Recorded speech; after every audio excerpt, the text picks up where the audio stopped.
I've been looking into America Fest by Turning Point USA over the past 2 days, mostly just out of curiosity to see what conservatives are saying.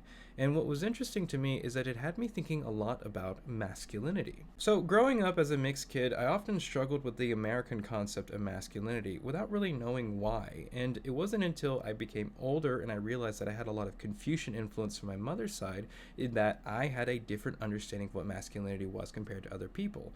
Like, for instance, I didn't really ever understand the appeal of these hypermasculine right wing podcasts like Andrew Tate or people as wild as the Liver King, because someone like the Liver King, in my opinion, is not considered very masculine. He doesn't seem to be in control of his life, and it seems like he is sacrificing a great deal of long term health for short term aesthetics. That's really the crux of my belief in masculinity, in that masculinity is not a projection of strength, masculinity is responsibility. Your ability to maintain relationships and to protect and provide for the people around you is more important than maintaining a certain aesthetic or look. Someone like the Liver King is sacrificing his long-term health by taking steroids and practicing poor dietary habits, and he's also damaging his own integrity by lying to his viewers about his lifestyle.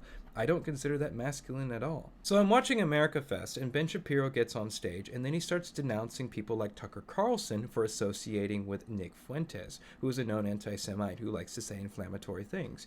And as this all unfolds, I then realize that conservatives are antithetical to masculinity, because conservatives, despite what they might say, they champion irresponsibility over anything else. Because when you ask conservatives why they like people like Donald Trump, Ben Shapiro, Tucker Carlson, Andrew Tate, or Nick Fuentes, usually the first response is that they get to speak their mind. They get to say whatever they want, and conservatives love that irresponsibility.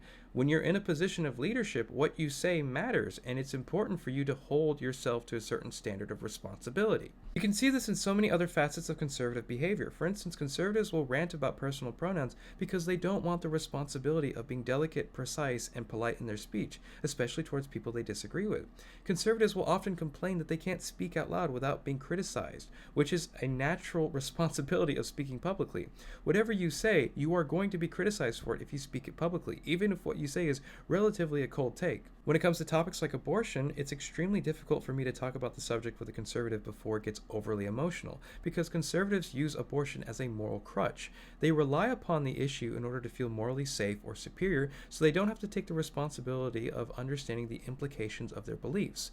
In that, if they were to confront their beliefs and maybe that their ethics have holes in them, they would lose that sense of comfort, and then they would have to again take more responsibility for themselves. When it comes to history, a lot of conservatives like hearing positive stories about American history, but they don't like hearing negative stories because that places more responsibility upon them. Responsibility to make the world a better place, but also to not repeat the mistakes of the past. When it comes to immigration, foreign policy, again, a lot of conservatives don't want to hear about how the U.S. has destabilized so many countries around the world.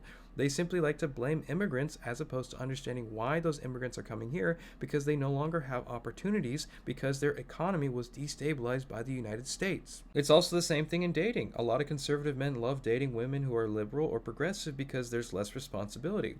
If a conservative man dates a conservative woman, it's his job to assume a position of leadership in the relationship. But if a conservative man dates a liberal or progressive woman, there's less work for them to do because that woman is more likely to take on more of the workload in the relationship. So this quarrel that's forming with Shapiro, Carlson, and Fuentes is interesting because it's a demonstration of these men trying to control a media space. However, Shapiro is on the decline because he is not as edgy as he used to be. He has taken a very pro-Israel stance, and that makes him more predictable. However, Fuentes has become more popular over time because he can be more inflammatory. So he's less predictable and less responsible in what he says. So based on these actions, it becomes quite clear that conservatives aren't interested at all in responsibility. And again, this goes all the way up to the very top, where the champion of the Republican Party, the president, absolutely refuses to take accountability and responsibility for his actions unless he has some sort of means to benefit from it.